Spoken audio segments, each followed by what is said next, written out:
PhilHealth under NEP will be given a subsidy ba ito? Of 74 billion pesos. Under our committee report, ginalaw po ba natin ito?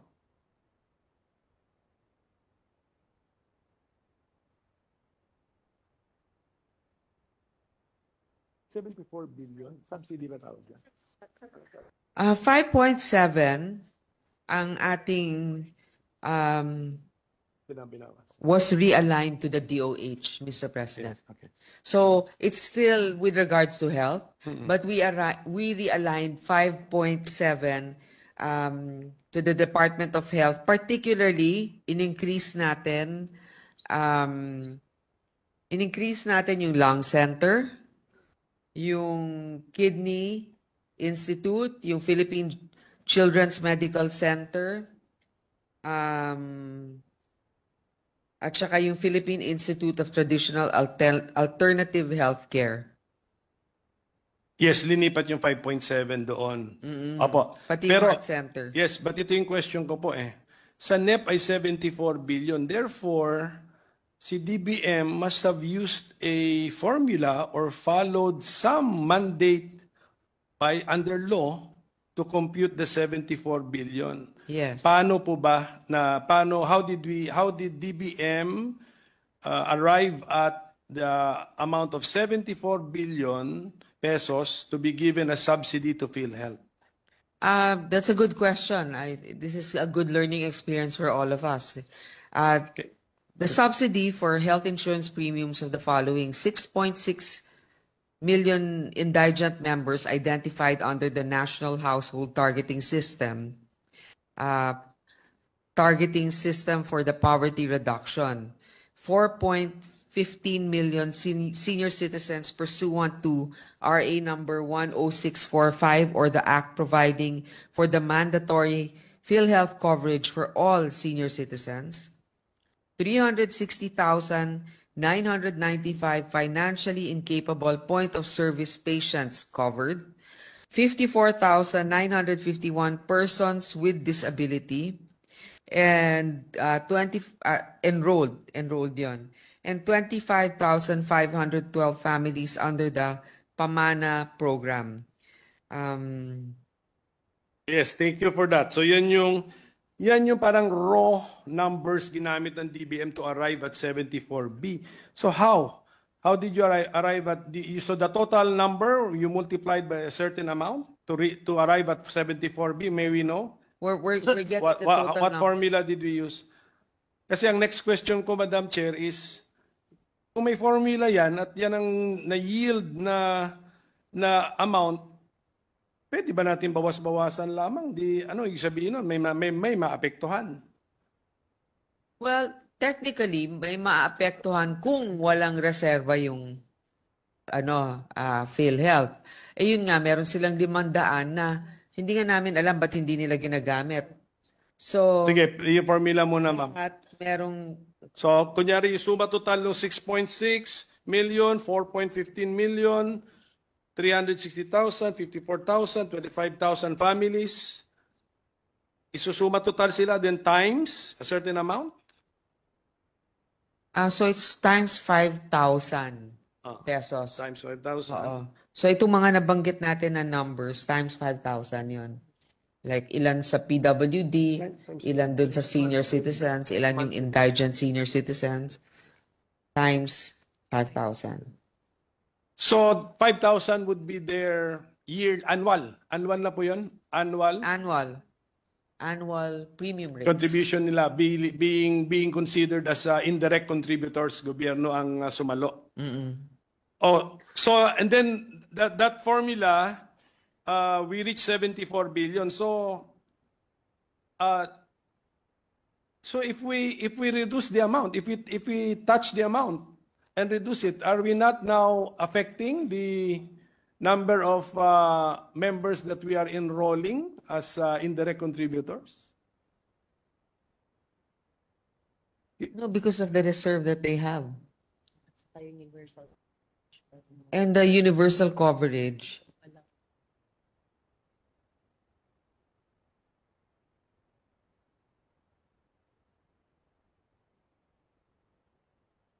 Yeah, they have enough operation costs and also costs, I mean, subsidy for all of their beneficiaries. As I mentioned, yung total na, Sige.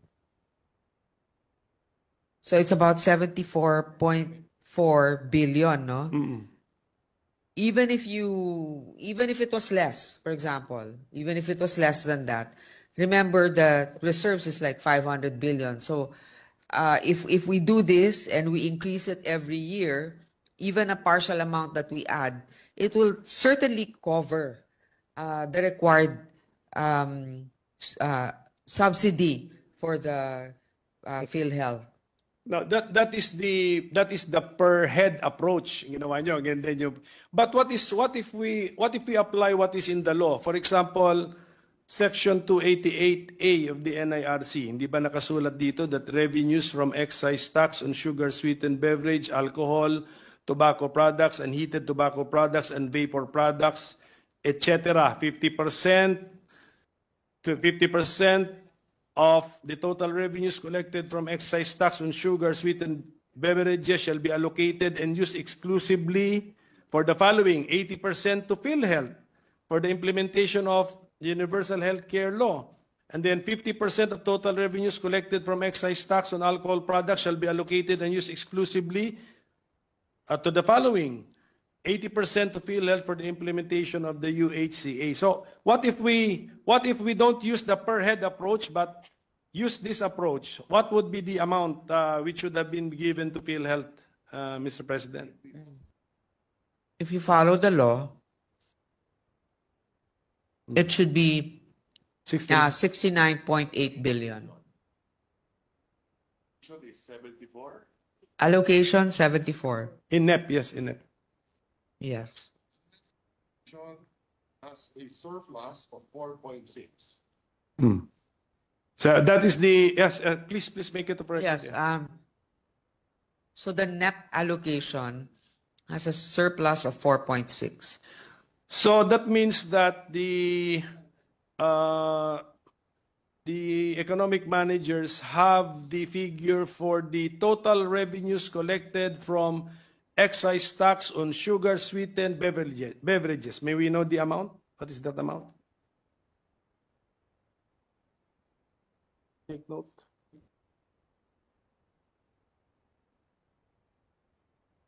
Sugar sweetened lang po muna.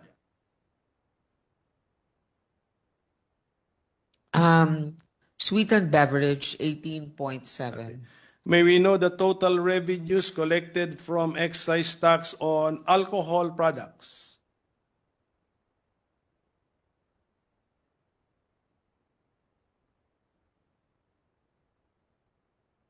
Percent. 0.5. Tobacco 68.5. Sweetened beverage is 18.7. Hindi kasamang alcohol. Only sweetened beverage and tobacco.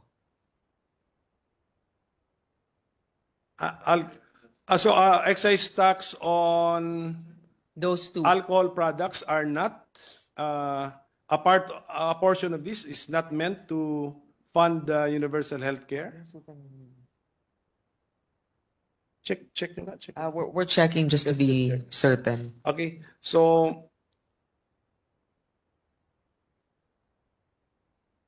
hingi na lang siguro kami, Madam Chair, ng figures on the excise tax meant para klaro, meant to answer for the universal healthcare law on sugar sweetened beverages. Magkano ba yung total na yon? So we can also apply the formula sa alcohol and sa tobacco products, kasama na po si heated tobacco products and vapor products. So tatlong categories po. So we can also apply the formula and see if we arrive at the same figure, Mr. President. Sa iyo, concern mo to, par? Para sa law, tama ba? Total incremental sales tax from 10 to 3 years old. DOH. So the alcohol portion. 60% of the alcohol portion. 60% of the alcohol portion in taxes go to DOH, not PhilHealth. As part pa rin of universal healthcare.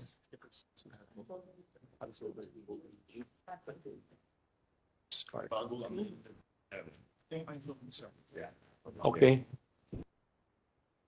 Okay, but to be very clear, ito po bang, we need guidance from the DBM, ito po bang 74 billion pesos nga na subsidy determined by the President's budget to PhilHealth, did this follow a formula based on the excise tax collection, or did this just follow a per head formula times an amount? Ganun lang ginawa ninyo? Is it both? Yeah, here, this one. Okay. So 50% of tobacco, Makinig tayo, makinig kayo mabuti. Sige, okay, let's start with this. 80% of the 50% of tobacco goes to PhilHealth. Okay. And then 20% of the 50% of tobacco goes to MAIP and HPEP. 60% of the 100% vape products goes to UHC, which is DOH. 20% goes to MAIP and HPEP, so DOH did. Ang alcohol, 60% goes to UHC, which is DOH. 20% MAIP and HPEP. And then SPG and NETA, 20%. We can leverage 80% of the 50 goes to PhilHealth. Gulo nitong chart na niya. But that's good. Oo. No, but his question, ito yung formula na 5,000 for PWD. Ano ba talaga yung ginawa? So, yeah. So, Mr. President, actually, yung guide lang para we know exactly how much will go to the beneficiaries. But the automatic allocations are from this. We didn't say 5,000 times how many people. We just want to know how many exactly are there that will have to be funded by this, and what's the minimum that we can accommodate. So kung 5,000 yan. So parang 80% of the 50% from tobacco Yes. goes to PhilHealth. Okay, correct. Then 20%. 20% of the 50% of tobacco goes to MAIP and Yes. HFEP. Okay. Iba pa yan. Yes. You want me to go on? Yes, ma'am. Yes, ma'am. Yes, ma'am. So, tobacco yun. Opo, tobacco. 60% of the 100% of vapor products go to UHC. Which is DOH. DOH pa rin yun. 20% of the 100% from HTP and vapor products, MAIP and HFEP. 20% of the 100% earmarked for SDGs and NEDA. Yeah. And then alcohol. Alcohol naman, 60% of 100% go to UHC, that's Universal Healthcare. 20% of the 100, MAIP. 20% SDG, NEDA. And then sweetened beverages, 80% of 50% goes to goes to PhilHealth. 80% of 50% go to MAIP. No, Diba? PhilHealth muna. 80% of 50% go to PhilHealth. And then 20% of 50 go to MAIP and H. Is that the law? The law? Is that the law that the secretary is pointing to? Yes. Yeah, that's the law. Yeah. 467. So, kaya nga, so, Amendment. That's the health under RA 11346 as amended yes. by RA 11467. Yes, and are we being informed that that's the, in following the law, we arrived at 74 billion pesos? Is that it? Yet, as the secretary said, we Yan, are actually that's it. in excess pa. Based on the NEP. Is that it? 69 lang, Mr. Secretary? Dapat? Dapat So- 69 tapos naging 74. So merong surplus. Can we get nga can we get the thought process of the DBM? How come dinagdagan ng 5 billion? If the formula yielded 69 billion, bakit natin dinagdagan ng 5 billion? Kasi ang ating committee report, binawasan din natin ng 5 billion eh. So gusto ko lang po maintindihan bakit po ganun ka arbitrary ba yung number?